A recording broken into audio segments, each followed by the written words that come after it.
Hello, it's that time again. Can you believe it?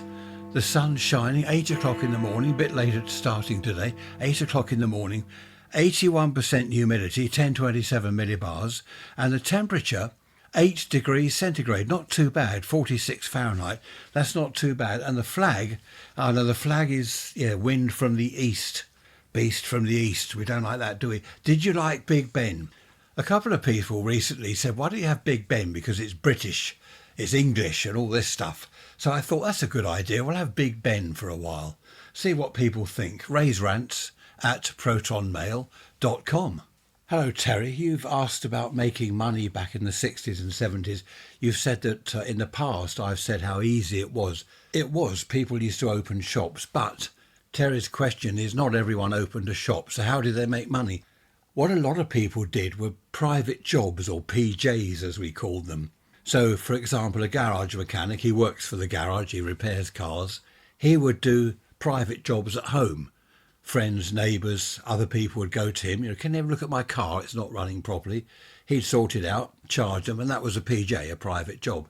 Where I worked in the radio and TV workshop, people were repairing TVs outside the company, Go around repairing tellies, friends, neighbours, word gets round. If your telly's gone wrong, I'll go and see Fred at number 24, he'll sort it out for you. I didn't do that. To be honest, I didn't like mending tellies. It was boring, TV after TV up on the bench. It was just boring, to be honest. What I did in the early 70s, I suppose it would be, I rebuilt washing machine motors, automatic washing machine motors. That was one thing I did. And I made about £5 per motor. Each motor took, half an hour, I suppose, to rebuild, take it to bits, clean it all up, new armature and bearings, carbon brushes, bung it all back together. I gave it a coat of just the end caps, a coat of grey hammer finish paint, all nice and shiny, ready to be installed. And I'd do a lot of those motors. I'd have several a week to do. At £5 profit per motor, you might think, well, that's not much. Back in the 70s, that was money worth having. And all I did was sit down in my radio room at home, and I had a special table where I sat and did these motors. I'd be listening to my radio and chatting to people while I'm doing the motors. Another thing I did were the speed control printed circuit boards for motors on automatic washing machines. They just used to burn out because they're just cheap rubbish. I used to replace 2 or 3 components, clean the board up, seal them in a plastic bag, all done, ready to go, ready to be sold. And I made, I think, about £5 each on those. So I might do 10 of them in one evening, that's 50 quid. And back in the 70s, 50 quid, it was worth having, plus the motors. I did various other things, CB radios. Where I lived in the village, this was probably the late 70s, was it? Early 80s, when CB was really a big thing. The locals got to know, the local youngsters got to know me. They'd bring their CB radios round. Can you have a look at this? Can you tune it up? And I'd charge them a few quid or whatever it was. Go over the radio, check it all was tuned up properly. Do any repairs necessary. If it didn't work, my CB doesn't work. Can you have a look? Yeah, I'll do that. And it was more money. So this was all sort of private work, as well as your wage, your salary, on your main job. This is rather a long story, so I'll keep it short. But a chap I knew, his mum and dad passed away. They were quite old. They had him late in life. They had a flat. They lived in a flat over a shop. The shop was theirs. It was all freehold. The flat was all his mum and dad's. They left it to him. Now, the shop hadn't been open for years. It was just closed because his mum and dad had retired. I think it was originally an ironmonger's shop. So he ended up, him and his wife, with this flat and this shop. And what he was going to do is sell it. But his wife said, no, I want to open the shop. And he said, what are you going to sell, in the shop? What are you going to do? Open it again as an ironmonger or what? She said, no, I'll sell bits and pieces. We'll let out the flat, we'll rent that out, bit of money from that, and then I'll open the shop. She said to a friend of hers who made jewellery at home and sold it wherever, I don't know where she sold it, she said, do you want to put your jewellery in my shop? And I'll sell it for you and I'll take 25%. So this lady said, yeah, OK, I'll put the price up a bit to cover your profit out of it, sort of thing. Now, she said, I'm not opening the shop for a month or two. I want to get some stock in. So she put all this lady's homemade jewellery and things on one section in the shop. Someone else she knew was making pottery from home. That was her hobby. So she filled another shelf with this pottery. I don't know what it was. Teapots, cups, saucers, whatever. Just sort of pots. And she filled up the shop, all sorts of people. Word got round, I can sell things in my shop. And she opened the shop, and you know, it did extremely well. She had no stock. It was all other people's stock. She made 25% on everything she sold. So, for example, someone would come in, can I buy that, whatever it is, I'll buy that. So there'd be a price ticket on the front, would say £20, and on the back there were letters, A, B, C, D, whatever. So she'd look it up, D, she'd check in her book. That's Miranda. That's Miranda's money, 20 quid under Miranda's name. Less 25%, okay? I owe Miranda 15 quid. That's how it went. And do you know, when we went to the Isle of Wight, was it last year or the year before, we discovered somewhere like that, where I bought the dolls. Do you remember I talked about buying dolls? They're scary, aren't they, dolls? Their eyes look at you, they follow you around the room. That was a huge place. I don't know what it was originally, this place, but it's full of stuff for sale. All sorts of things, paintings, full of stuff, and it all belongs to different people. And the lady just sits behind the counter. This is exactly what the lady did back in the early days. This lady just sat behind the counter. Trish went up with whatever it was she'd bought, and the lady said, right, that's £7. And she checked on the ticket, and I saw her in her book. It said Jane. And she wrote under Jane £7 and what the item was. So she's doing exactly the same as my friend's wife did back then in the old days. But she did very well in that shop. I forget what she called it. I can't remember, but she did well. A neighbour of mine, this is the 70s again, a neighbour of mine, he rented out the end of his garden as an allotment. Allotments were very hard to come by. There was a waiting list of several years. There still is. An allotment is a patch of land, normally on a council-owned bit of land. They divide it up into plots, and you rent your plot of land and grow vegetables, runner beans, all that stuff. And you can put your own little shed there to keep your tools in. Well, this friend of mine, he had a huge long garden, and the end of it, he sectioned it off and rented it out as an allotment. And some chap, I don't know who the chap was, but he come round a couple of times a week tending the plants. He grew runner beans and all sorts. I saw all this stuff growing down there. And he paid rent for that. So my friend was making some money each week. I don't know what he charged. The chap renting it was happy because he had somewhere to grow his vegetables. It worked well for both of them. Just going back to the shop with the flat over it, what the lady did, she started to say to some people, depending on the item they had for sale, say it was a transistor radio. Just for example, she said, look, I'll give you a £5 for your transistor radio once I've sold it. So the person would say, yeah, that's fine. £5 are good enough for me, that's fine. So she would sell it for whatever she could get for it. She might have to clean it up a little bit, put a new battery in it possibly, stick it in the shop window at, say, 15 quid. These are just sort of arbitrary figures, pulling out of the air. 15 quid. Once it's sold, she gave the person the £5. So she was making more than 25%. And she started doing quite a lot of that.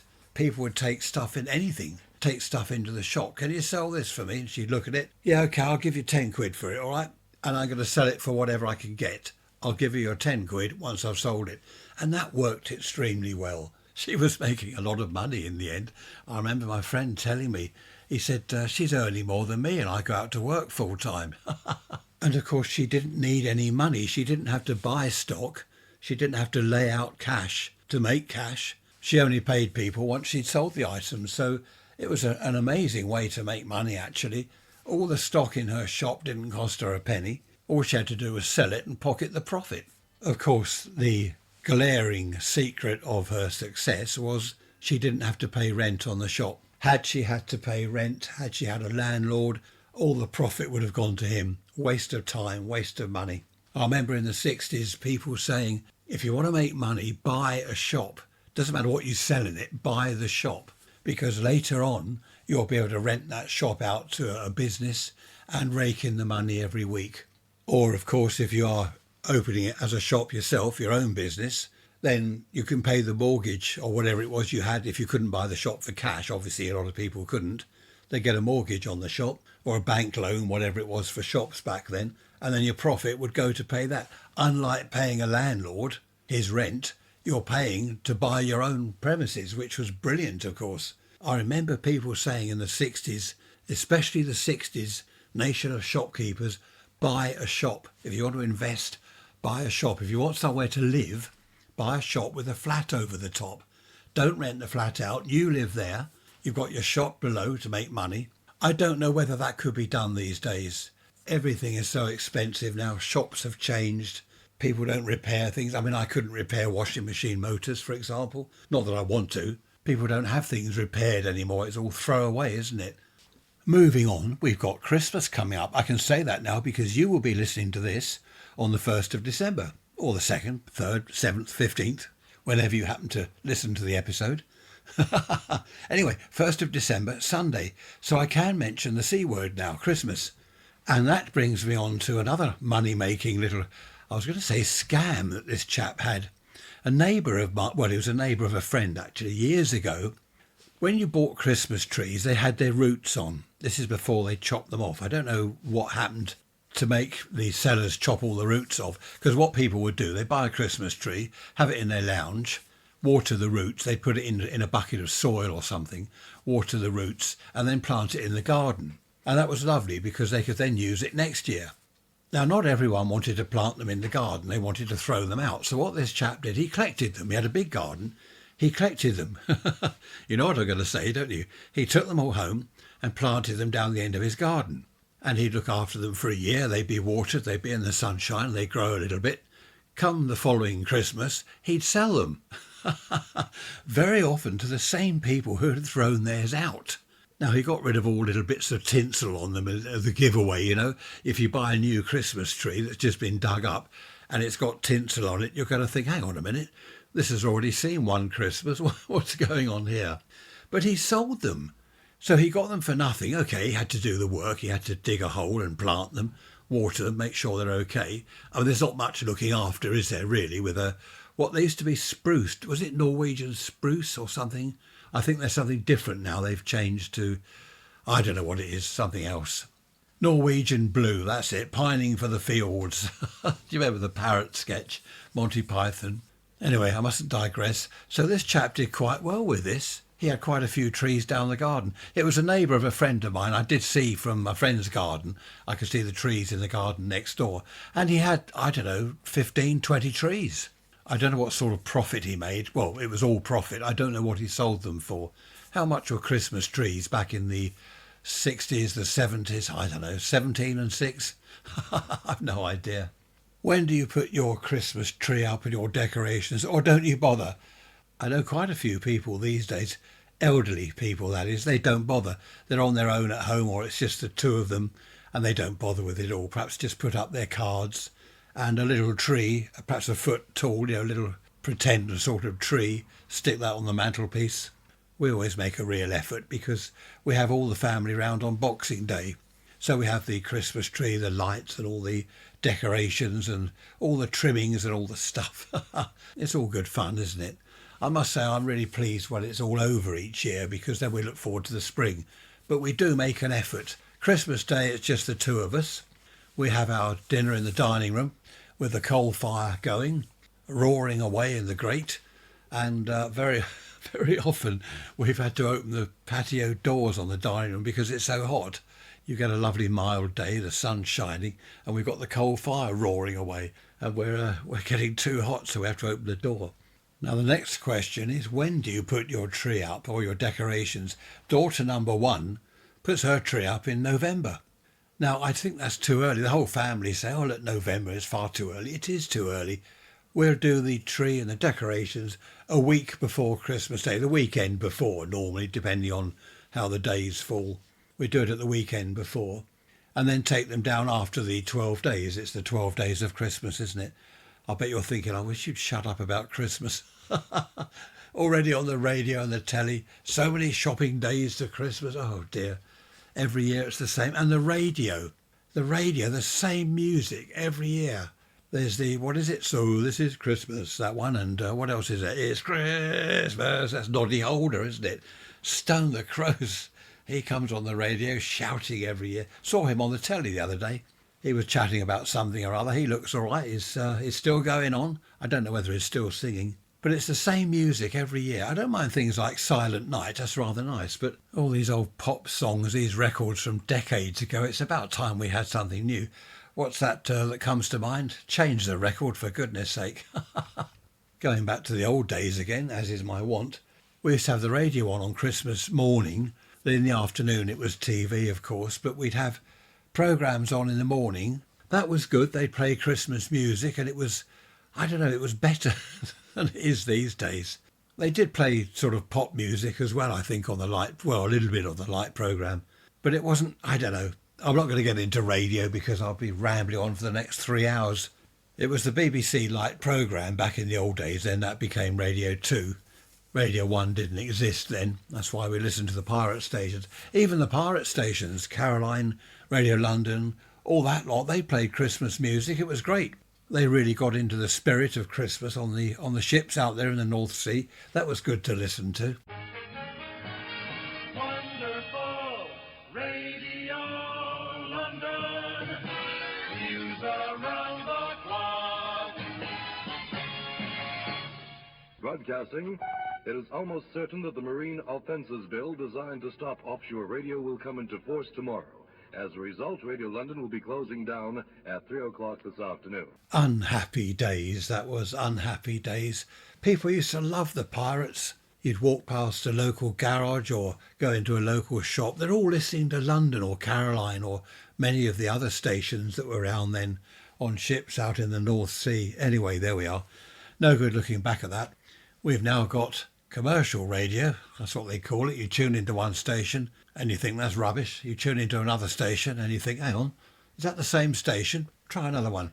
Is that the same? They're all the same. They're all rubbish. And as for the BBC, I'm not going to go there. I'm not going to start talking about the BBC. Anyway, that was a little taste. I've got loads of original recordings of the pirates back in those days.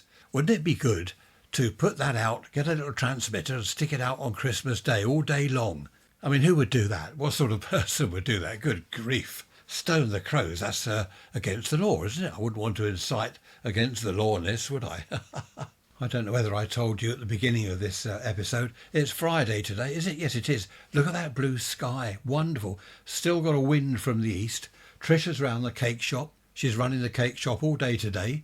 She's running it tomorrow morning, 9 till 12. It's open. If you're in and around my sort of area, go and have a look at Flourish Cakes and Treats in, what is it? It's in Tarring Road, New Broadway, just near Jacob's Ladder. Anyway, worth having a look in there. If you want to go and see Trisha, go around there. She runs the shop most Saturday mornings and very often on a Friday. You can go in there and say, I know your husband. She'll say, oh no, not another one. There we are. So I'm home alone. I've been left my lunch, which is rather nice. Now, this is for the men out there, the husbands out there. Do you ever feel guilty because you don't do housework? I do. Well, I don't. I mean, I don't do housework and I don't feel guilty. Actually, I do sometimes. Trisha was up this morning, 6:30. It's dark.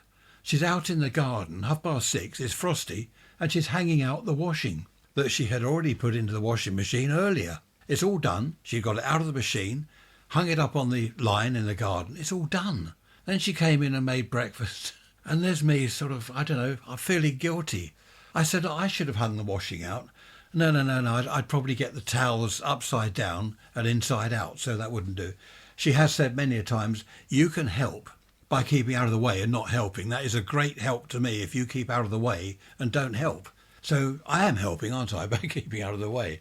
I go and watch telly, or I come up here into the high-tech radio room, the high-tech recording studio, and I talk to you at some unearthly hour while half the world's asleep. Mind you, there's always half the world asleep, isn't it? Yes, half of you are awake, half of you are asleep, half of you are in the twilight zone. I think I'm in the twilight zone most of the time. I don't know what's going on. I saw some snow yesterday, not here, I hasten to add, North Carolina. There's a camera, a webcam. Well, there are several webcams. There's millions, aren't there, all around the world.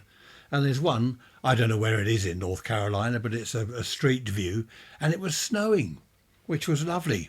What started that off, North Carolina's son phoned me and he said, can you see me on the webcam? And I'm looking at my phone saying, no, I can't see the video. No, he said, no, on the webcam link I sent you. So I looked on there and there he is. Him, his lovely wife and his two lovely children, my granddaughters. They're all waving to this webcam, which was over at a shop or something. I bet the shopkeepers looking out thinking, what's that lot doing? Actually, it wasn't a shop. I think it was an office. I don't know what it was, do I? So that was lovely. And the snow was coming down. Mind you, it turned to rain, as it does here.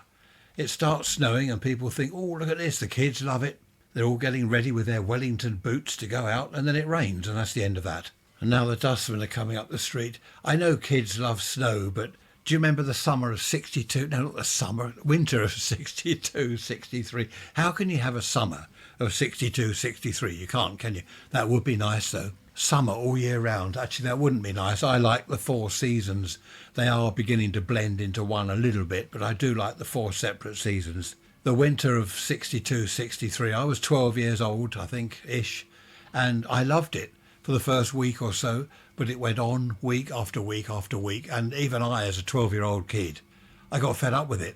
It was just boring in the end. You know, we'd built snowmen, we'd thrown snowballs at each other. We'd looked out of the window every day at the snow coming down. It just got boring. I'm going to listen to this. Here they come. Here are dustmen. I'm going to have to take a break until they finish bashing around out there. Talking of Christmas, here's a little bit of useless information for you. There was a programme on telly the other day about Christmas decorations, how they're made in factories, and farmers growing Christmassy type food, Brussels sprouts, for example. They are named after the city, Brussels, the place itself. Listen to those dust. What are they doing? Sounds like they're emptying bottles from a brewery. Perhaps we're a load of alkies in this road. I don't know, tins and bottles all over the place. And do you know how many Brits, I can call us Brits because I'm a Brit. If anyone else calls us Brits outside of Britain, it's offensive. Anyway, how many Brussels sprouts do we eat per year? 1 million. Can you imagine what 1 million Brussels sprouts look like? Especially as they are a bit like Marmite. It's a love-hate thing. I love Brussels sprouts. I eat them raw. They're beautiful. I do like Brussels sprouts all year round if I can get them. Other people, no. Fruit of Satan. Oh no, that's what my brother-in-law calls pears, isn't it? I like pears. Apples and pears, stairs. It was a very interesting programme. The farmer chap who grew the Brussels sprouts from seed, he had, acres of greenhouses. And he said there were 1 million seedlings in this big greenhouse. And the camera just panned across. 1 million seedlings. It was a huge, I don't know how many acres of greenhouses. Where was that? I think it was in Essex. I don't know where it was. And they get to a certain size, then they're planted outside. Machines pick the Brussels sprouts. Used to be done by hand. Can you imagine that? I've got to pick 1 million Brussels sprouts a year by hand. Now, moving on. You know I'm always talking about the weather. Always banging on about the weather. Henry, hello to you. Henry from Sweden. Nice to hear from you. He has sent me a bit of information here. Popular in the 1860s. After being promoted by the Royal Navy, Admiral Robert Fitzroy made this weather forecasting thing, a Fitzroy storm glass. A Fitzroy storm glass. There's a picture of it here. Looks like a long glass tube on a base. I'll have to look into this. Henry says, undisturbed in free air, not exposed to radiation, fire or sun. What does it do? I'll have to look into that, Henry. As I said, my old grandmother used to hang seaweed outside her back door in this sort of porch thing she had out to the garden. If the seaweed's dry, it's going to be a nice day. If the seaweed's damp, it's going to rain. We've got a stone hanging on a piece of string on the wall in the back garden. It's a silly joke thing. It says if the stone is wet, it's raining. If it's dry, it's not raining. If it's swinging, it's windy. If it's covered in white stuff, it's snowing. There's all this sort of stuff on there. And there's this stone hanging there. I don't know. It's quite funny. Thank you for that, Henry. I shall look into that. What was it called again? We can look this up, can't we? Hang on, I've lost it now. Look at this. It's a Fitzroy storm glass. So that was back in 1800 and something. I bet that was far more accurate, as my nan's seaweed was, than millions of pounds worth of computers that the Met Office use. I must say the Met Office aren't always bad. I know I'm always banging on about them being wrong and lying. I don't suppose they lie. I'll tell you what, let's send out the latest weather forecast to the TV stations and the radio stations, and what we'll do, we'll lie to them, shall we, just for fun. I'm sure they don't do that, or do they? One never knows, does one? I was talking to an elderly friend the other day, and she said a lot of the food tasted better back in the old days, which I agreed. I mean, I'm only going back to the 50s when I was a child. But she said things like bacon, you'd go into the butcher's and you'd say, I'll have 3 or 4 rashers or whatever of bacon, and he would slice them off with this machine. Do you remember those bacon slicing machines? A big spinning sharp wheel, razor sharp wheel. I used to look at them horrified when I was young. The butcher would slide this thing backwards and forwards, lump of meat on it, and it's slicing off very thin slices. I didn't like it. I used to imagine putting your hand in it. You get your fingers sliced off. Dreadful thing. I don't think they use those anymore, do they? You don't see them in shops. Or do you? I don't know. I don't go into butcher shops. I don't go into any shops. I don't go anywhere. I've got to go to the music quiz tonight, unfortunately. But I don't go anywhere. And she said it wasn't processed. That was the point she was making. She'd seen something on the telly about ultra-processed food, they now call it. And she mentioned that the cows are being given an additive in their food. Is it bovine or what? I don't know. I don't know what it is. She did tell me. I've heard it on the telly. And it stops them gassing. I'll put it that way. It stops them gassing, which mucks up the atmosphere. I don't know what it does. It's methane, isn't it? It does all sorts of things. And she said, I don't want to eat beef or any other meat that's got this sort of chemical thing or whatever it is in it. She said already they've got hormones and stuff in meat. And she was just talking about in the old days, you go to your local butcher. Very often, I remember this, it would say home killed meat above the butcher's shop on his sign, home killed meat, which is self-explanatory really. It hasn't been to some abattoir somewhere. It hasn't been processed and mucked about with and injected and whatever. I don't know, it could have been injected with something when it was in the field. Anyway, she said that's what she really misses about the old days. You can go and buy fresh meat or fresh anything. And that's another thing, I must tell you this. They were talking about picking not only Brussels sprouts, but was it kale? I believe kale. And the people were on this big machine, on the back of this machine, collecting the kale. I don't quite know what they were doing. They were picking the kale up, chucking it into the machine, which did something to it. The point is, they were wearing protective clothing. The chap said they're wearing protective clothing, the yellow outfit and the gloves and all the stuff on their head.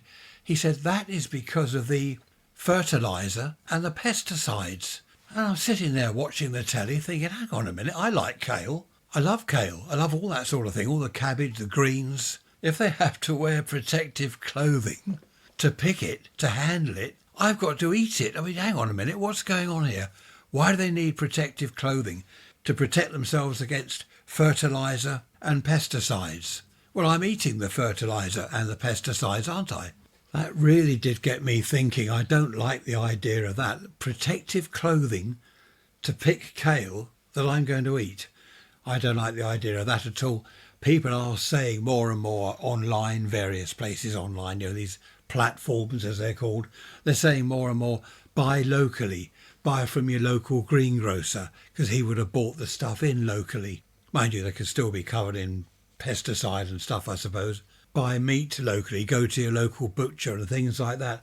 I'm wondering, with all this on the TV, I mean, whether it's a true or false or hoax or whatever, fake mail, not fake mail, that's email, fake, what do they call it? Fake news. All that aside, there must be something in all this about the additives with food and pesticides and fertilisers, injections, additives to the cattle feed. You just wonder exactly what you are eating. And I just wonder whether the day will come when people boycott supermarkets. They don't want to buy stuff from there. They'll go to your small local man. Mind you, there aren't many small local men left, are there? But perhaps they'll start springing up again. Local farm shops. If you've got a farm near you, go to your farm shop and ask them. Say to them, do you have to wear protective clothing when you pick the vegetables? If the bloke says, well, yes, well, I'm not buying your kale then. No doubt they would say, because the workers are working with the kale all day long, picking it and working with it all day long, close proximity, they have to wear that. Eating kale, you're not going to notice it. But I still don't trust that. I'm not eating kale again. They used to put bleach in white bread. Would you believe? Bleach to make it whiter. I mean, that's not a good idea, is it? Who wants to eat bleach? It's now Saturday. Where's the clock? 8 o'clock Saturday morning. Little bit of wind from the west. Quite warm. We've had some wind overnight from the south, so we've got the Mediterranean type warm air coming up over the south coast here of Britain, which is rather good. We won the music quiz last night. When I say we, I mean Tricia. I couldn't answer anything. I don't know all these music things even from the 60s. I recognise all the songs. What's the title? Who sang that? Who did it? I don't know who did it. I can't remember. They had one round 10 questions all about the Rolling Stones. I answered all of them except for one. I couldn't think of the title of this one track, and even now I forget what it was. It was too loud at the club, obviously, last night. Much too loud. It just does my ears in. My ears are still ringing now. I think that's tinnitus, though. My right ear has been ringing for years. Probably too much loud music when I was in the 60s, enjoying myself. Talking of loud, or rather talking of the opposite, talking of quiet and calm, I've recently met a chap. He's a lovely chap. He's calm, he's quiet, a gentle giant, I suppose you'd call him. He's softly spoken, and he just comes across as tranquil and serene. He's a lovely man. I wish more people were like that. So many people are loud and aggressive, aren't they? Aggressive drivers. Cars just driven past. 30-mile-an-hour limit, obviously, down our little side road here. He must have been doing at least 40. What's the matter with people? I'm really going off driving now. It's just, the roads are just dangerous. Too many aggressive idiots out there. I just don't like driving at all. As you know, we're going to the Isle of Wight in May. I don't mind that too much because on the island it's different. The motorway down to Portsmouth isn't too bad. Just keep in the left-hand lane, or if you're in America, the right-hand lane. Yes, and Australia. What do you in Australia? You drive on the left, don't you? And Cyprus is on the left. I just keep in, well, what they call the slow lane. It's not the slow lane, and there's no fast lane. The fast lane is the overtaking lane. You're not meant to sit in there just because you're going fast. So I just keep on the inside lane and just keep myself to myself at about 60 miles an hour. But even then you get idiots come flying past, pull over in front of you because they want the exit. And the exit is upon them rather quicker than they thought. So they cut in front of you. I don't know. Don't like it. I wonder when I will stop driving. Do you know, I've been thinking that recently. My father-in-law, he stopped. How old was he when he stopped driving? Probably late 70s. Luckily, Trish doesn't mind driving at all, and she's a lot younger than me, so when I say that's it, I'm hanging up my keys, I'm not driving anymore, then she can take over. Just going back to food again and additives, people have been wondering on the telly, they were debating this the other day, chatting about it. Do manufacturers of sweets, chocolates, all that sort of thing, do they put some sort of additive in it, chemical or whatever, that you become addicted to? Because people do become addicted to, for example, chocolate. Are the manufacturers putting something in there that you become addicted to? Not the chocolate itself, but this chemical or drug or whatever it is. The general consensus was no, they're not doing that. But that's a thought, isn't it? People do become addicted to certain things, especially things that make you put on weight, like chocolate, sweets, all that sort of stuff. It's a thought, isn't it? I'd always thought that vegetables, you can't go wrong with vegetables. But now I'm not so sure. I'll probably end up eating nothing, knowing me. I always steer clear of processed foods if I can. Obviously, you can't steer clear of everything. But now the milk. Did I mention milk earlier? Milk from cows. There's a load of stuff online about where to buy what they're calling raw milk, direct from the farm. Is that all right to drink milk straight from the cow? They did in the old days, didn't they? It wasn't pasteurised or whatever they do to it, mentalise it, chemicalise it. It was straight out of the cow into a bucket, into the milk churn, and then it was sold, wasn't it? Mind you, if you've injected the cow with a load of stuff, I don't know. But there are these places now being advertised where they don't use these chemicals on their cows. They're fed with proper stuff, whatever, without the additive. And the milk is good, no additives or anything like that. And there are quite a few. There's 2 farms, I believe, in East Sussex. I'm in West Sussex, as you know. In East Sussex, there's a couple of farms. I wonder whether people will start, well, they're already saying they're going to boycott buying milk from the big supermarkets. I wonder how the farmers will do, selling milk direct. I must look into that. Any farmers on here, any dairy farmers? Can you drink milk straight from the cow these days? I know people used to. What's against that now? Is there something in it? I don't know, bacteria or worms? Well, not worms. Oh dear. What is in the milk these days? Why can't you drink it straight from the cow? Or can you? Raise rants at protonmail.com. Do you know, when I ask questions, there's always someone, if I talk about plumbing, someone will email me. I'm a plumber. I'm an electrician. I'm a car mechanic. It's great. So, where are the farmers? Raise rants at protonmail.com. I know I've said this many times over the years, but that's what used to happen in the pub. You go into the pub and you say to someone, oh, car's playing up. Oh, I know a mechanic. Oh, Pete over there. Ask Pete, he'll look at your car. I've got a plumbing problem. I don't know what's happened. Something's wrong with the plumbing. Oh, Dave, look, there's Dave. Oh, here's a plumber. Go and speak to him. He'll do it. It was brilliant in the pub. There was always someone that could help. It's not what you know, it's who you know. Years ago, I wanted a little brick wall built. I can't lay bricks. Can you? I don't know what it is. I can't lay bricks. They go all sort of wonky, and there's more cement all over the outside of the bricks when you've sort of laid them than there is between the bricks. And I wanted just a low brick wall built, and I mentioned this to a friend in the pub, and he said, I forget the chap's name, over there, old Fred, he's a bricklayer. Ask him. I went over and I said to Fred, can you build me a low wall? You know, so-and-so says you bricklayer. And he did. He only charged me a few pounds. He said, you get the bricks and the mortar mix. He said, I'm not lugging all that around. Tell me when you're ready. He said, dig a trench where you want the wall, whatever depth. Told me how many bricks to get. And he popped round one weekend. He built the whole wall in, well, when I say the whole wall, it was only a short wall.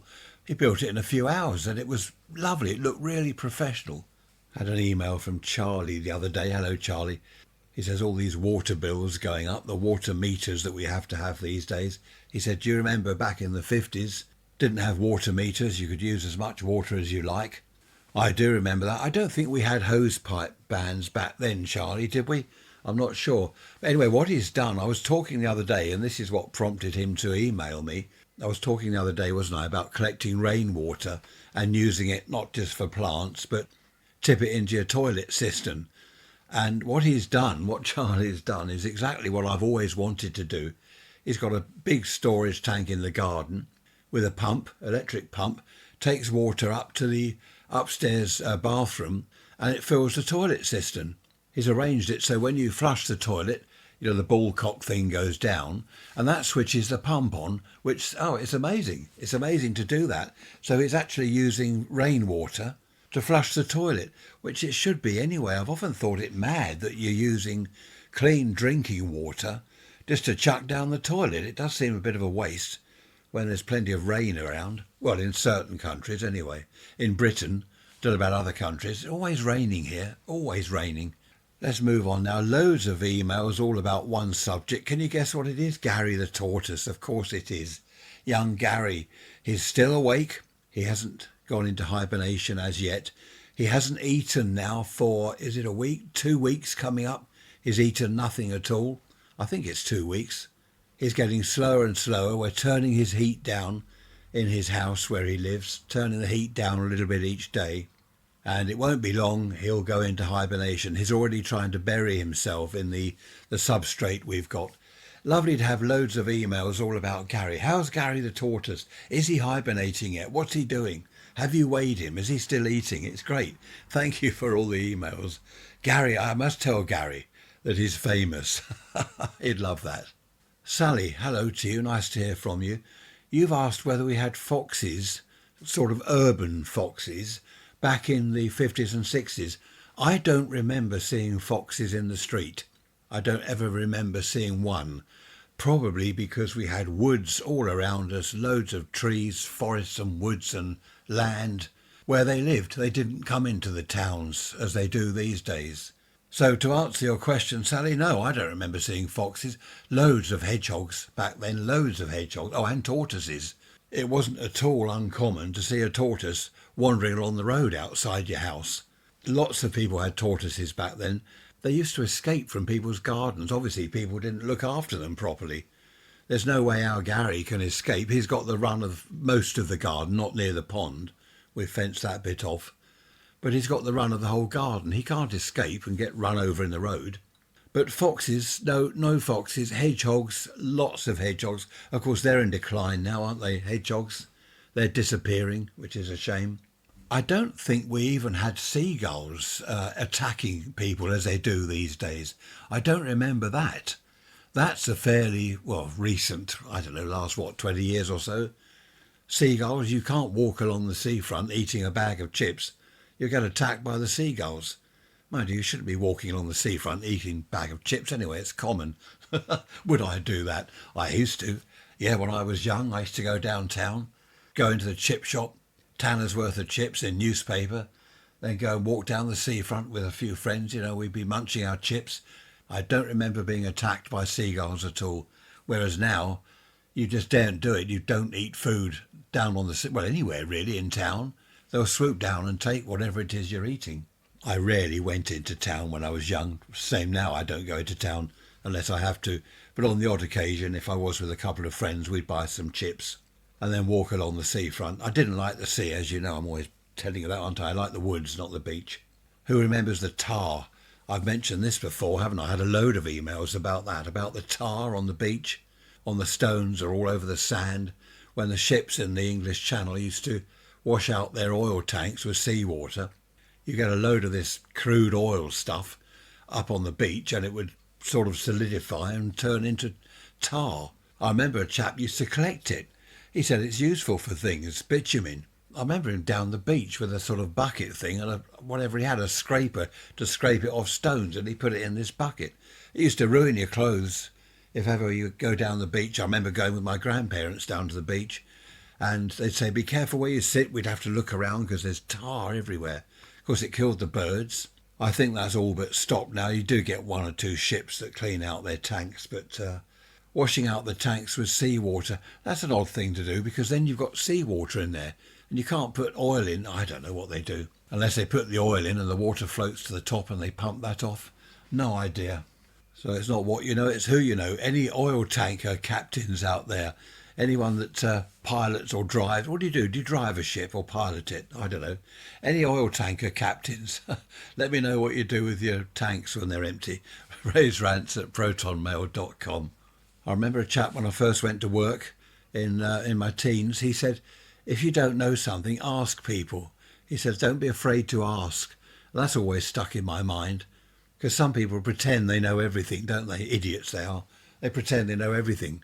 Oh, yeah, I know all about that. Yes, yeah, I can tell you all about that. I know everything. They don't at all. They're idiots. So I've always asked, even though I'm quite knowledgeable about radio and transmitters and aerials and all that, I don't know everything. And if I'm stuck on something, I will ask people. I'll get on my radio and say, anyone know about whatever it is, blah, blah, blah. Someone will pop up with an explanation, which is good. Always worth asking. That's why I'm asking about oil tanker captains. Be good, wouldn't it, if I got an email from an oil tanker captain? Happy days. I was talking to an old boy the other day. I can call him an old boy because he's older than me. He's 86, I think he is. He's a radio amateur, that's how I know him. And he was saying that every generation, when they get to sort of our age, his age, my age, they look back. Oh, when I was a boy, this was good, this was better. We didn't have all this nonsense. And his point was, what happens in the future when the babies now, when they're old boys and old girls, old ladies, well, they look back and say, oh, in the 20s, in 2020, whatever, we didn't have all this nonsense, we didn't have all this rubbish. Things were so different then, they were so better. I wonder whether that'll happen. Do you think that'll happen? I don't know. It's an interesting point, isn't it? Imagine looking back to this day and age and saying that this was far better than they've got in the future. That makes the future look pretty grim, doesn't it? If these are the lovely days now compared to the future day, I don't know. I suppose we've all done it. When I was a kid, I remember old people saying, oh, when I was young, we didn't have all this and that. Especially the hair, the long hair in the 60s. Oh, you wouldn't have had that in my day, oh, when I was a boy in the 1920s or something. We didn't go around looking like that. These hippies, dreadful people. They weren't dreadful people. I was a hippie. Or perhaps I was dreadful in some ways, but those were the days. Are you ready for Christmas? Do you go Christmas shopping anymore? Do people do that anymore, or is it all online? Trish and her sister and her mum, they used to go to Brighton. They get the train to Brighton and spend the whole day Christmas shopping. That was years ago. They don't do it anymore. They used to go in the car to Brighton because it was easier than the train. You put all your luggage that you bought in the car, but the car parking got to, what was it, £25 for a day parking, which is just madness. So then they went on the train. Now they don't go at all. It's a shame. They enjoyed their Christmas shopping day out once a year over to Brighton. They'd have lunch out, they'd walk round the shops. They loved it. I'd hate it. I'd hate it. I'd rather sit in the woods on my own. But they don't do it anymore because it's all online. Well, not everything's online, is it? But I wonder whether you do your shopping. Do you go into town and buy presents, or do you buy presents anymore? We do the Secret Santa thing now. In fact, we've scaled that down because it all got silly. It got to the stage where you'd look on the list, right, I've got so-and-so, he wants, I don't know, he wants a new kettle. So I'd buy him a kettle. Someone else would buy my present on the list, which I don't know what my present might be, a book about something. And then I started to say to people, look, it's up to £20. Why don't I give you 20 quid? Then you can go and buy your present. And whoever's got me on the list as their person for the Secret Santa, they give me 20 quid and I can get my present, whatever I want. And then I said, let's take it a step further. I've got 20 quid, which I was giving to so-and-so. Well, I'll buy my present with my money. You go and buy your present with your money. So it would end up, you just buy your own present and you don't exchange presents at all. That all got a bit silly. But we are now doing a sort of Secret Santa, a modified version of the Secret Santa, where we spend, I forget how much it is, on each person on your list. You just got one person on your list and you buy them a present. Because before we did the Secret Santa, Trish and I were having to buy a present, obviously, for every member of the family. So we'd open the presents here on Boxing Day, when all the family are here, and there'd be a pile. The lounge was just full of piles of presents, paper everywhere. And of course, the kids loved it all. But it just got all out of hand, too expensive and all too silly. Anyway, do you go downtown shopping or do you buy everything online? I must admit, I even get Trish's birthday and Christmas card online now. Is it Moonpig or something? Because the local shops, they've got a very poor selection of cards. I don't really want to go into town just to buy a Christmas or birthday card. I had a lovely card last year. One of our daughters made me a homemade card. I mean, she's in her 40s, not a child. She made me a homemade card, which was lovely because it was only a folded bit of card with writing on and she'd drawn a picture on the front, but it was something that she'd made herself. And I love that. That was my favourite card.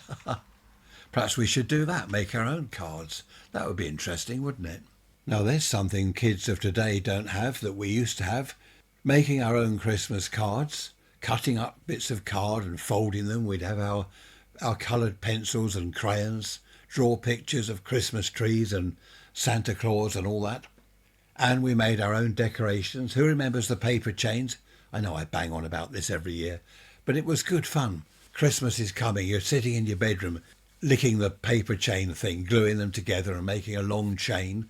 Then you'd hang it from the corner of the room to the centre light. So you got 4 from each corner of the room to the centre light, and then you'd hang things all around the walls and on the windows, and then move into the hall. Mum, can I decorate the hall? Yes, go on if you have to. So we cover the hall in paper chains and all sorts of, lots of homemade things. Do you remember that, was it the Yuletide log? I remember going over to the woods, finding a decent log, pine cones, take it all home, stick it all on a piece of wood. I don't know what I used for snow, but I just put snow on it. Oh, and holly. Get holly from the woods with berries on. And we make all sorts of lovely things for Christmas. I remember being young at school, 6, 7, 8 years old. We'd make Christmas cards in class for our parents. I remember doing that. And we had all the gear, the glue and was it crepe paper and stuff like that we had access to at school. And we make Christmas cards for our parents. I wonder whether that still happens at school. I must ask one of our family members, is a primary school teacher. I must ask him when I see him. Do you get the kids to make Christmas cards for their parents? And we used to have a nature table at school. Do you remember the nature table? I'd collect things over the woods and take them into school on Monday, show the teacher, and she'd say, oh, that's good, we'll put that on the nature table. I took a skull in once. I think it was a hedgehog skull. That's what she said it was, and she put that on the nature table. That created some interest. Oh, look, a dead body. You know what kids are like. That's a dead body. Is it a monster? Is it a snake? No, it's a hedgehog skull. I just found it. I didn't know what it was. I just found it. I knew it was a skull. And that was it. That was kids, wasn't it? Learning about things, discovering things. Of course, these days, Christmas cards offend people, don't they? So I've heard. Some people are offended if you put a Christmas tree up. Well, and all that. I don't like Christmas trees, it offends me. Oh, I don't know. I've just had to edit that bit. I just said something I shouldn't have said. So I had to delete that section of the audio clip. There we are. I mustn't offend people. I don't know. Were you offended when you were young? Do you remember being offended? I don't think I've ever been offended. At school, we used to call each other names. What was that recently? I think I mentioned this before. Was it last week I mentioned it? Someone said to one girl or something, said to some other girl, "You smell like fish." And the police got involved. And someone else said to a kid, "You're a retard." He called him a retard. And the cops got involved. Stone the crows. The things we used to call each other at school. We'd have had Scotland Yard moving an office into the school. A resident Scotland Yard detective. The amount of things we called each other. And the teachers. I'll tell you I can't tell you what the teachers called us. And what we called them. Mind you, we whispered that. We didn't let them hear what we called them. But they called us all sorts of dreadful things. Dreadful names.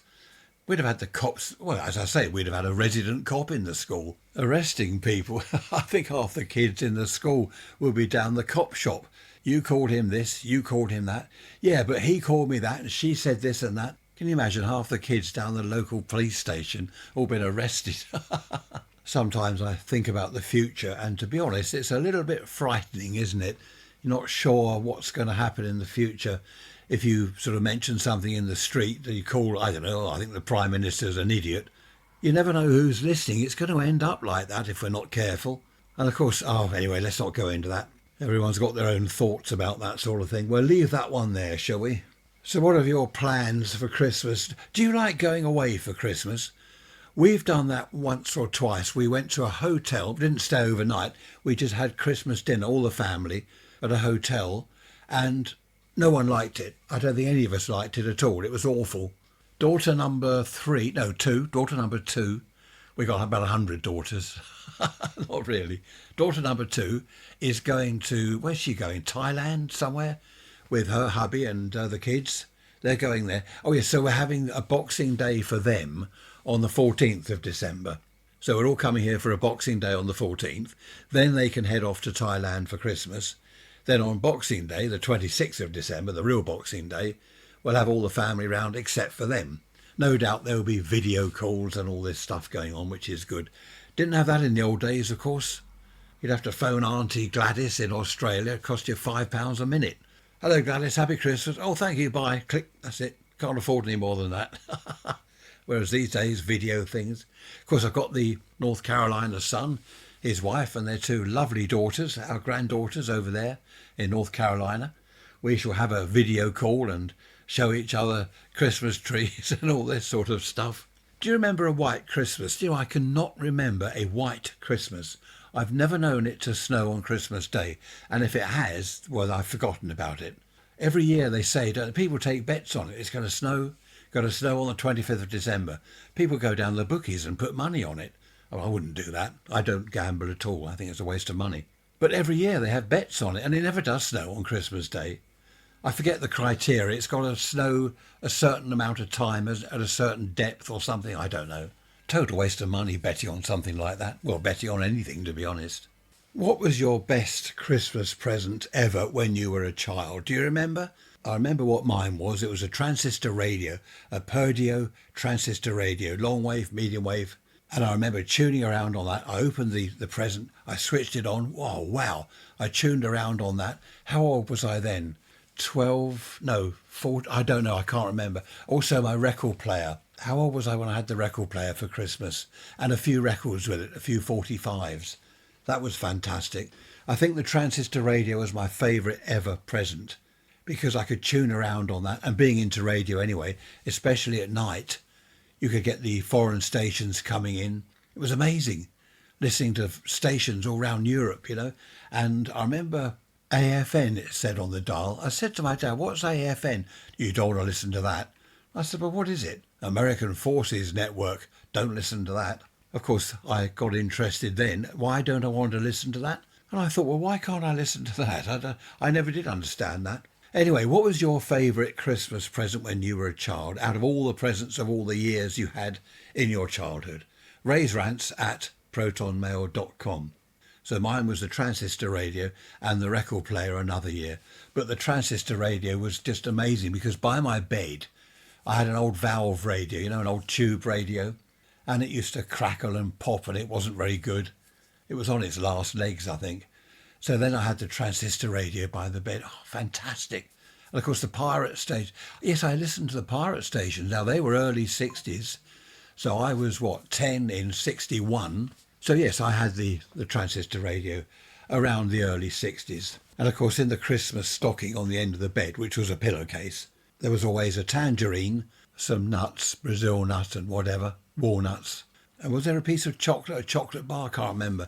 I don't know why it was always a tangerine and nuts. I didn't eat them. I just went and put the tangerine back in the fruit bowl and the nuts in the nut bowl.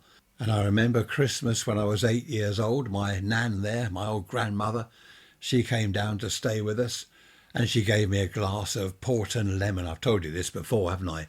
Port and lemon. I was 8 years old. She had a glass and I said, "What's that? What's that you're drinking, Nan?" She said, "It's port and lemon. Do you want one?" "Go on then." She said, "Don't tell your mum." I remember that. Clear as day, I remember that. I was standing by the sideboard. She poured some port into a glass and a bit of lemonade. I thought it was lovely. And to this day, I was 8 years old then. To this day, I'm 73 and I still like port and lemon. So I can blame my old grandmother for that. Well, no, thank my old grandmother for that. Thanks, Nan. So there we are. There's something else you can let me know. What's your favourite Christmas drink? Mulled wine? I don't like mulled wine. It's warm, isn't it? And it's got stuff floating in it, bits of oranges and bits of fruit floating in it. I don't like any warm drinks. My favourite is port and lemon, and the other one, of course, ginger wine. Stone's ginger wine. Trish bought a new bottle of that the other day. She said it's not Stone's, it's the supermarket's own make. There is a difference, there is a difference. Do you think that supermarkets' own sort of brand, whether it be Sainsbury's, Tesco's, what have you got over there across the pond, Walmart or something, is their own brand produced by the original manufacturer? So you've got Kellogg's cornflakes, then you've got, I don't know, whatever cornflakes, Sainsbury's. Are they made by Kellogg's? Is it exactly the same thing? What is the difference? I've often wondered that. Something else I've often wondered about. Any supermarket managers listening? Raise rants at protonmail.com. Supermarket buyers or CEO. Used to be managing director, wasn't it? Now it's CEO or something. Anyone know why you've got nice expensive tomatoes and then you've got economy tomatoes at half the price? Well, what's the difference? Isn't a tomato a tomato? Or has the cheap one been injected with hormones? So what's the difference? Something else I don't like, talking of food and chemicals and things, butter. It's not butter anymore, is it? What makes are there? Flora and stuff like that. These spreads. It's not butter. Is there any milk in it? Mind you, I'm not drinking milk anymore. I wonder whether it has milk in it, or is it fish stuff? Someone told me that they make butter, well, not butter, this butter type spread out of fish or something. It's all worrying, is it? Well, I find it worrying. In the old days, you had butter. That was it. You didn't have other stuff. You didn't have weird stuff. Oh, you had margarine, but you didn't have all this other weird stuff, did we? I can't remember. I thought we just had butter. I like proper butter. Apparently it's not good. Cholesterol and all that stuff. That reminds me, I've stopped taking statins. The doctor years ago said, "You should have statins. At your age, you should be on statins." I said, "Why?" "Oh, anyone over 60 should be on statins." Okay, so I've taken them for years. But now I've decided I don't know what they're for. I don't want them anyway. I haven't taken statins now for a month. Nothing's happened. I haven't dropped dead or anything. I feel perfectly all right, so I don't know. I've been taking another tablet every day for my knee, because my knee aches. It's, osteoarthritis, I don't know, some nonsense. Nothing wrong with it really, it just aches a bit. And I haven't taken those now for at least maybe a month, 2 weeks, 3 weeks. My knee's all right, it doesn't hurt. It clicks now and then, but that's not here or there, is it? At my age, you expect something to click now and then. Look at the time, coming up to an hour. It's 59 minutes. There we are. That's a treat for you, isn't it? That's your Christmas present. You've got a whole hour of me rambling on and talking. I mustn't use the B word. Talking rubbish. That's the word I was looking for. Talking rubbish. Anyway, I'm not going to wish you happy Christmas yet because it's far too early.